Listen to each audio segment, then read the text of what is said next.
Conveniently located between Industry A and Industry C sits what I like to call Industry B. While this may not be the most imaginative of names, Industry B served me well as a logistic warehouse with each of the car spots represented by acrylic paint bottles: chocolate, vanilla, pollution.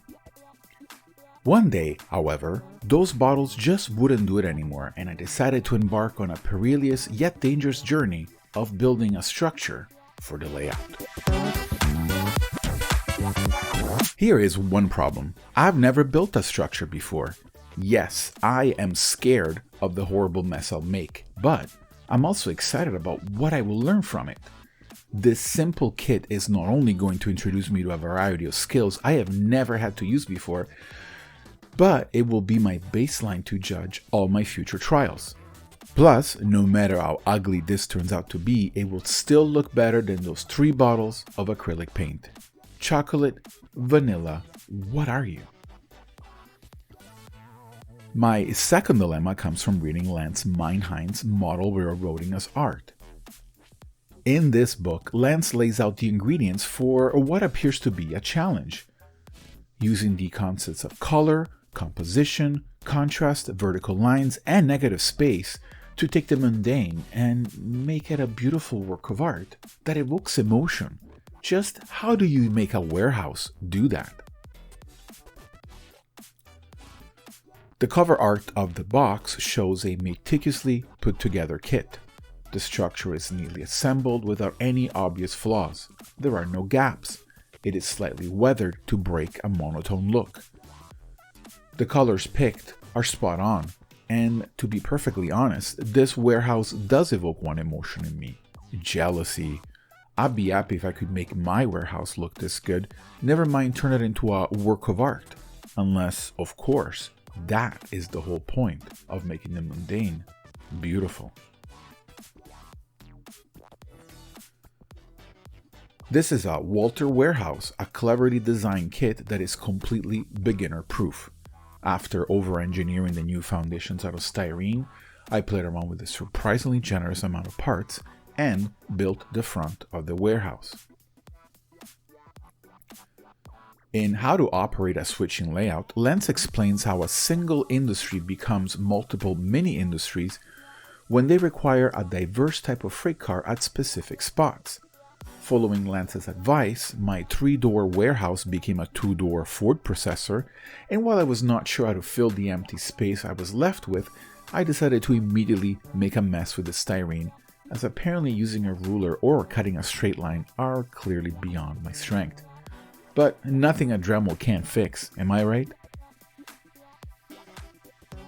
With the warehouse ready to be painted and the parts held with elastics, I decided to use a Walther silos kit to make a beautiful work of art out of this warehouse. Can I gain vertical elements, colors, and allow the eye to float? Even if this ship is sinking already, I'm gonna go all in. Again, Walther's designed this kit to be built any which way, and the generous amounts of parts included allow to do this. The amount of parts in this kit is actually really impressive, albeit I cringed at how small some were, especially part number 26.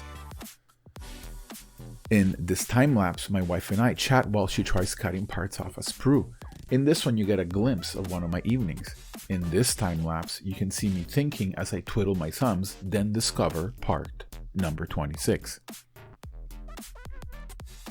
The idea is to have one silo at one end of the warehouse to make the industry look more imposing than it actually is. The remaining 3 silos will be at the end where the hoppers will be spotted. This will add not only the vertical lines to make this warehouse appear bigger than it is, but also create a pleasant visual contrast with the colors picked for each silo. The silos also hide the fact that the structure ends flat against the wall, and most importantly, the absolute butchering that my cuts have been.